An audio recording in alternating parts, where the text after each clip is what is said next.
rabbil alamin wa bihi nasta'inu ala umuri dunya waddin wassalatu wassalamu ala asyrafil anbiya'i wal mursalin sayyidina Muhammadin wa ala alihi wa sahbihi ajma'in amma ba'd. Rabbi syrah li sadri wa yassir li amri wa hlul 'uqdatam min lisani yafqahu qawli. Subhanaka la ilma lana illa ma 'allamtana innaka antal alimul hakim. Allahumma salli wa sallim ala sayyidina Muhammad wa ala ali sayyidina Muhammad salata abdin qallat hilatuhu wa rasulullahi wasilatuhu wa anta laha ya ilahi wa li kulli karabin azim fafarrij 'anna ma nahnu fi bisirri bismillahirrahmanirrahim. Alhamdulillah, jemaah sekalian, mudah-mudahan apa yang menjadi niat dan tujuan kita digabul oleh Allah Subhanahu wa taala, dan mudah-mudahan Allah Subhanahu wa taala senantiasa memberikan kepada kita panjang umur, sehat walafiat, dimudahkan segala urusannya, dimudahkan segala rezekinya, digabul segala hajat dan niatnya, dan mudah-mudahan kita semua yang hadir pada malam hari ini wafat dalam keadaan husnul khatimah dan masuk surga Firdaus tanpa hisab, berkumpul bersama baginda Nabi besar Muhammad sallallahu alaihi wa ala alihi wa sahbihi wasallam. Baiklah hadirin,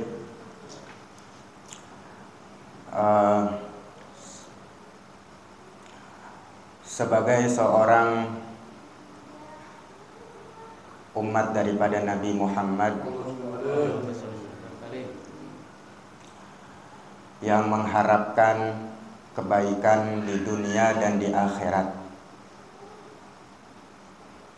Bahkan di dalam Al-Quran Allah Ta'ala mengajarkan kepada kita satu doa yang sering kita baca, Rabbana atina fid dunya hasanah wa fil akhirati hasanah wa qina adzabannar. Kita minta kepada Allah Ta'ala dengan doa tersebut, yaitu minta kebaikan yang ada di dunia selama kita hidup, ataupun kebaikan yang nanti di akhirat, serta dilindungi oleh Allah Ta'ala dari azab api neraka. Rabbana atina fid dunya hasanah. Tentu kita memahami bahwasanya segala sesuatu harus dilandaskan dengan ilmu. Apabila seseorang menginginkan kebaikan, yang dimaksud di dalam ayat tersebut harus dengan ilmu. Ilmu ada dua, ada yang nafi', ada ghairu nafi'. Ada ilmu yang manfaat dan ilmu yang tidak bermanfaat.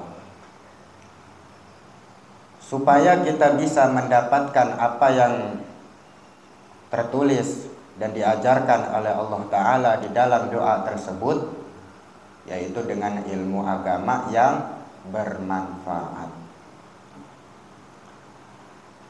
Bahkan Rasulullah Sallallahu Alaihi Wasallam berdoa dengan 3 kalimat, Allahumma rzuqna ilman nafi'a wa amalan mutaqabbalan wa rizqan thayyiban.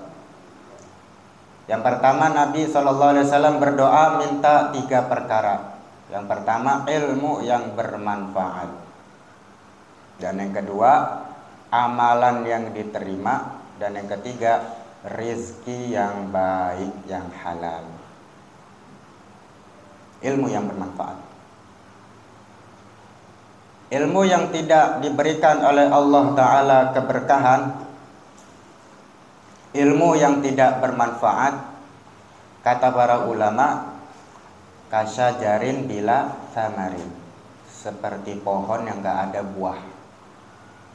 Zaman sekarang mungkin kita kalau punya barang elektronik, HP misalnya, atau barang-barang di rumah kita yang gak kepake, buat apa kita simpen? Ya, cuma bikin sempit ruangan aja. Begitupun ilmu. Ilmu kalau nggak ada manfaatnya seperti barang yang nggak bisa dipakai. Artinya ya percuma orang punya ilmu tapi nggak ada manfaat. Dan luar biasa, ilmu ini ada kalanya bisa menolong kita, ada kalanya ilmu ini bisa menjerumuskan kita. Ilmu yang menolong kita di akhirat kelak adalah ilmu yang kita amalin. Sedikit tapi kita amalin. Tapi ilmu yang menjerumuskan kita nanti di akhirat, ilmu yang kita tahu tapi nggak pernah dipakai. Luar biasa, ya.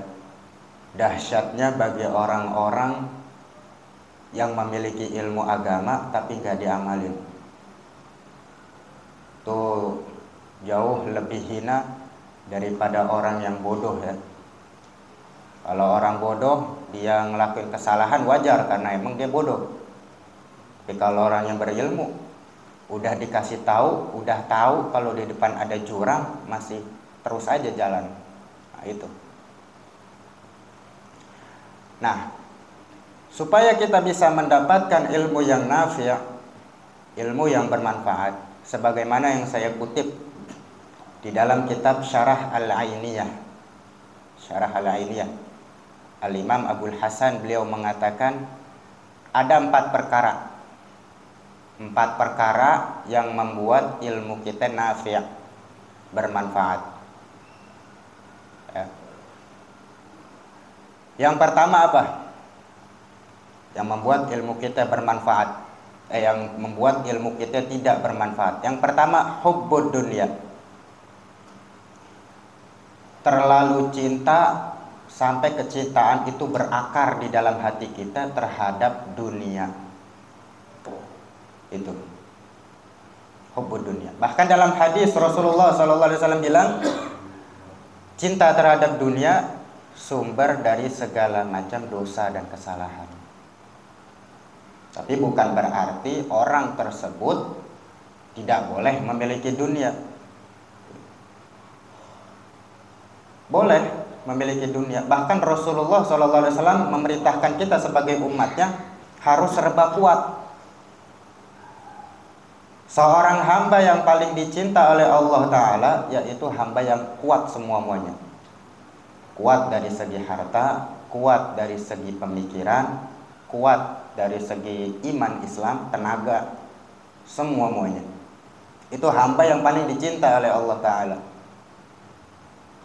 Namun kecintaan kita terhadap dunia yang dimaksud oleh Al-Imam Abul Hasan ini yang membuat ilmu kita tidak bermanfaat, yaitu kecintaan yang membuat kita semakin lalai kepada Allah Subhanahu wa Ta'ala.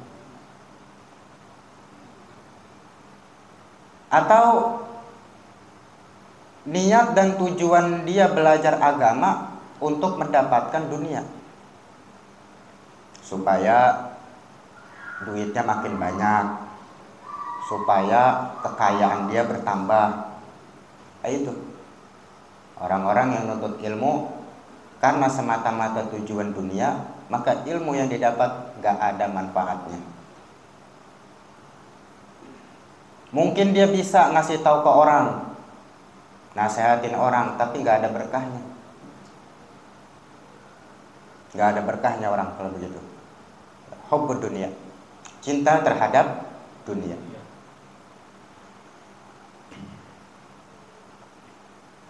Makanya doa Sayyidina Husain, beliau bilang, Allahumma nza'id dunya min qalbi wala tanza'ha min yadi. Ya Allah, cabut dunia dari hatiku, jangan engkau cabut dunia dari tanganku. Ya, dunia cukup di tangan. Kalau masuk ke dalam hati, cukup di luar kulitnya aja, di lubuk hati hanya ada Allah Subhanahu wa Ta'ala. Itu bahkan yang menyebabkan seseorang sakaratul mautnya itu susah karena terlalu mencintai dunia. Orang semakin cinta semakin susah sakaratul mautnya. Umpama antum misalnya lama nggak ketemu saudara, kangen, begitu udah waktunya pengen balik berat, ya kan? Begitu sama orang. Terlalu mencintai dunia membuat dia susah buat sakaratul maut. Nggak kebayang. Nah, ikhlaskan niat makanya. Jadi kita mau nuntut ilmu, mau ngajar, ya ikhlaskan niat lillahi ta'ala. Kalau kata Imam Ghazali, niat menuntut ilmu, diajarin sama Imam Ghazali. Niat pertama karena Allah Ta'ala.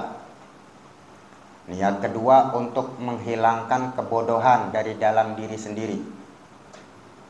Dan niat yang ketiga untuk mengekalkan agama Islam. Ya. Karena agama Islam bisa berjalan, agama Islam akan terus ada sebab orang-orang yang memahami ilmu agama. Islam bakalan rusak kalau umatnya nggak tahu ilmu.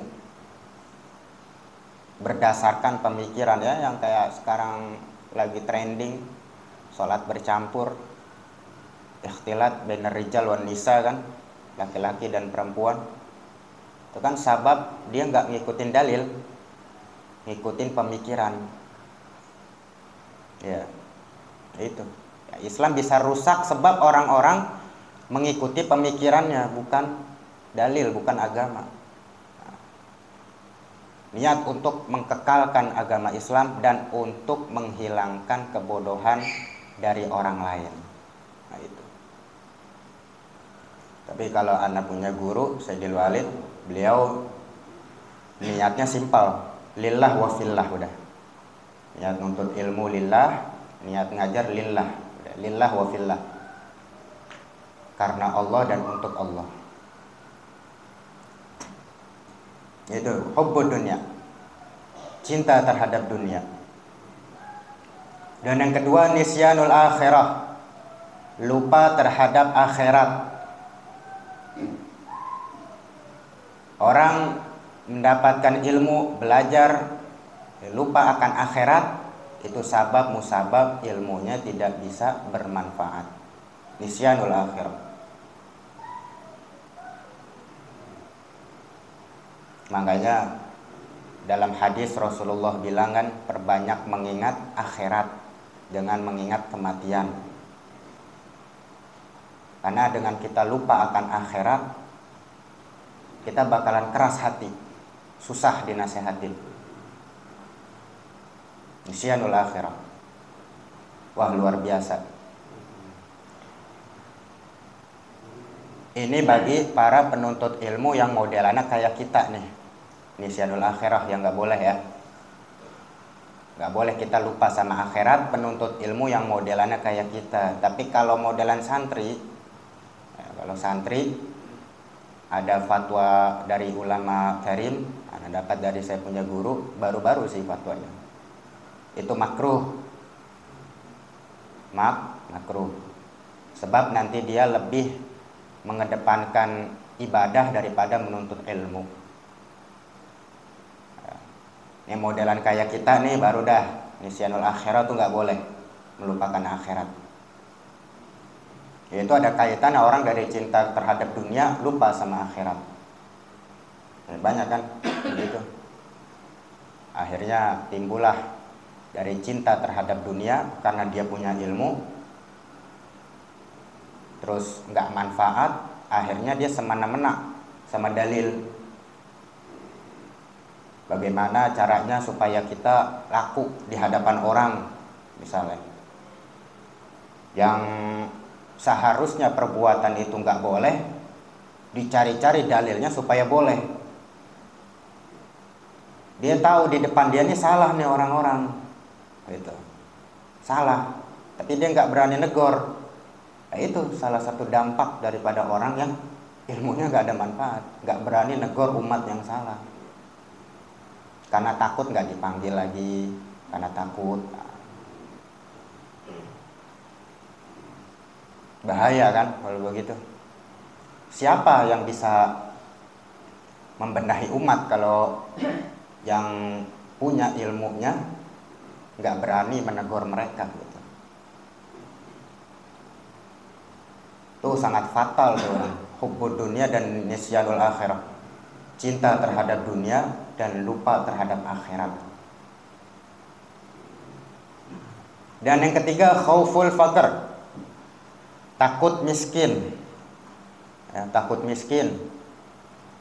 Misalnya kita mau nuntut ilmu, ya, nuntut ilmu harus punya biaya. Kayak misal kita mondokin orang, mondokin anak ke pesantren, harus berani berkorban kita, duitnya, untuk kebaikan kita juga kan di akhirat. Giliran sekolah anak, padahal bayarannya sebulan lagi, tapi pusingnya udah dari sekarang. Tapi begitu nuntut ilmu ditagih goceng seminggu, beratnya nauzubillah. Bakhil. Khauful faqr salah satunya itu, takut miskin. Makanya orang-orang kalau buat masalah dunianya luar biasa, bela-belain sampai ngutang-ngutang. Begitu buat agama luar biasa susahnya. Harus mau berkorban. Ya, sama duit. Jangan pelit-pelit. Supaya kita bisa mendapatkan ilmu yang bermanfaat. Dan yang keempat, al-ya'su, putus asa. Merasa, wah nih kayaknya susah nih gua ngapalin pelajaran, memahami pelajaran susah gua memahaminnya. Ada putus asa dia. Nah, jangan. Karena nggak ada orang yang putus asa selain orang kafir dan orang munafik. Orang yang beriman nggak ada yang putus asa. Ada di zaman, di satu kitab diceritakan, ada namanya Syekh Ghaffal, orang yang pertama kali mengucapkan kalimat amma ba'du, Nabiullah Daud alaihi salam. Amma ba'du pertama kali diucapkan oleh Nabiullah Daud. Beliau ini semasa belajar menghafal kalimat amma ba'd sehari semalam, enggak talar-talar tuh. Sehari semalam diapalin sama dia. Diulang-ulang amma ba'du. Sampai akhirnya beliau ketiduran. Ditegur sama tetangga, ente semalam ngulang-ulang amma ba'du sampai berisik anak. Ingat lagi dia tuh. Begitu ditegur, ingat. Padahal dia ngulang-ulang malam sampai pagi.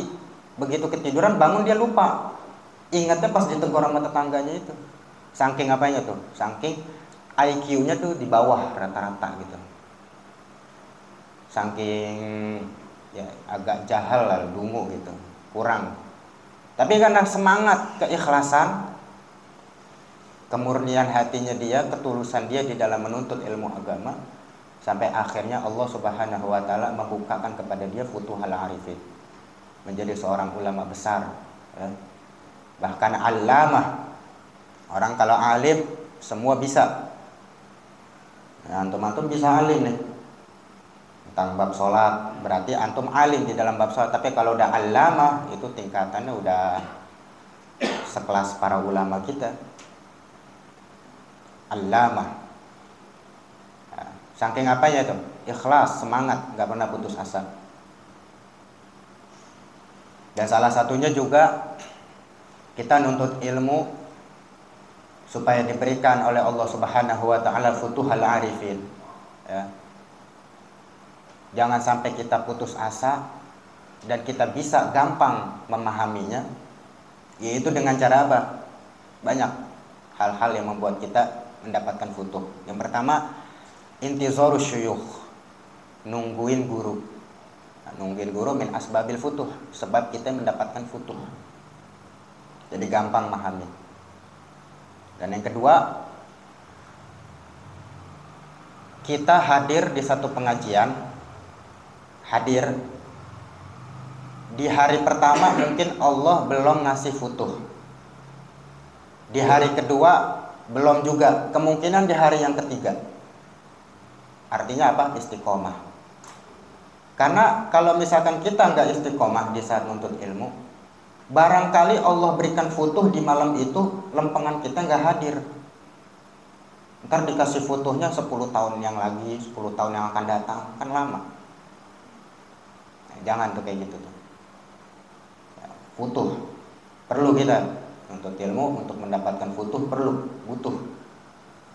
Ajan orang menuntut ilmu rajin, ya, tapi kalau nggak dapat futuh, belum dibuka sama Allah Ta'ala, susah.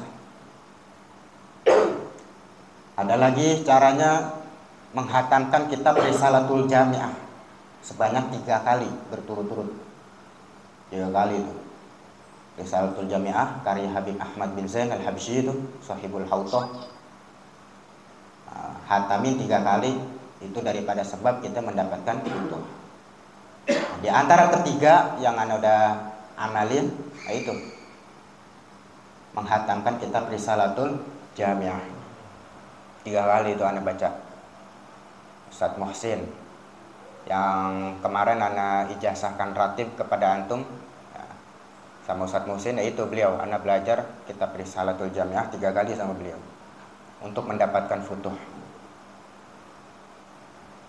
Ya, jadi keempat perkara tadi itu ya yang menyebabkan ilmu seseorang tidak bermanfaat. Yang pertama, hubbud dunia, cinta terhadap dunia.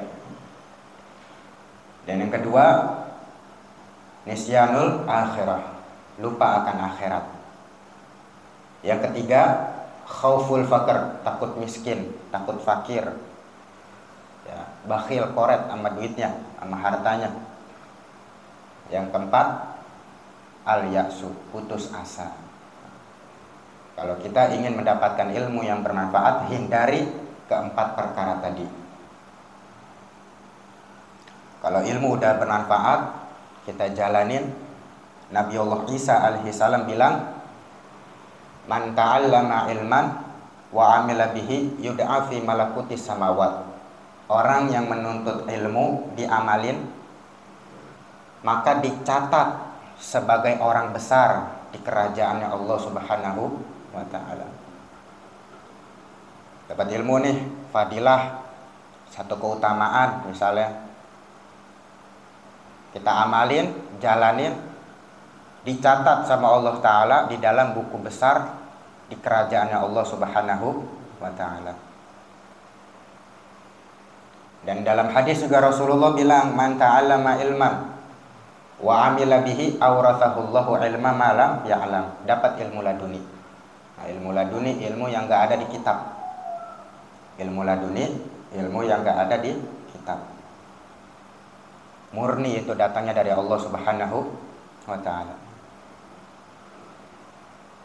Orang kalau banyak nuntut ilmu tapi gak ada yang diamalin, itu salah satu orang tersebut riya, nggak ikhlas dia. Ya, banyak ilmu tapi nggak diamalin, itu salah satu orang yang riya, orang yang bangga diri. Amalannya sedikit tapi ilmunya segudang, itu orang yang riya tuh, begitu. Dan naudzubillah ya, man izdada ilman wa lam yazdad hudan lam yazdad min Allah illa bu'dan. Banyak ilmu tapi enggak bertambah ketakwaan, tambah jauh sama Allah. Jauh. Dalam hadis ini Rasulullah bilang bu'dan. Kalau ba'id jauh, kayak dari Bekasi ke Bogor mungkin. Tapi kalau bu'dan dari Sabang sampai Merauke, bu'dan. Artinya jaraknya sangat jauh. Orang bertambah ilmu tapi nggak bertambah takwanya, bu'dan, sangat jauh dari Allah Subhanahu wa ta'ala.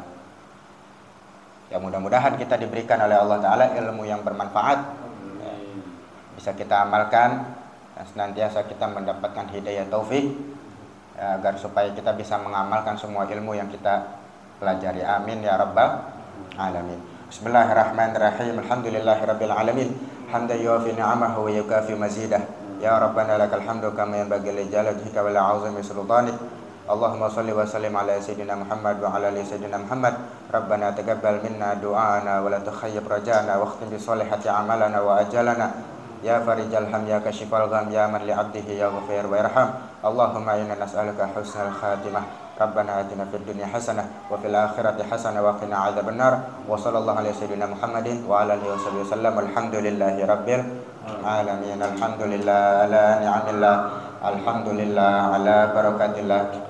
Alhamdulillah hamdan yuwafi ni'amahu wa yukafi mazida. Walhamdulillahi rabbil alamin. Ya Rasulullah salamun alaik ya rafi'a syani wa daraji. Ya Rasulullah salamun alaik ya rafi'a syani wa daraji. Ya Rasulullah salamun alaik ya rafi'a syani wa daraji. Allahumma salli wa sallim wa barik alaihi wa ala alihi wa lafu minkum. Assalamualaikum warahmatullahi wabarakatuh.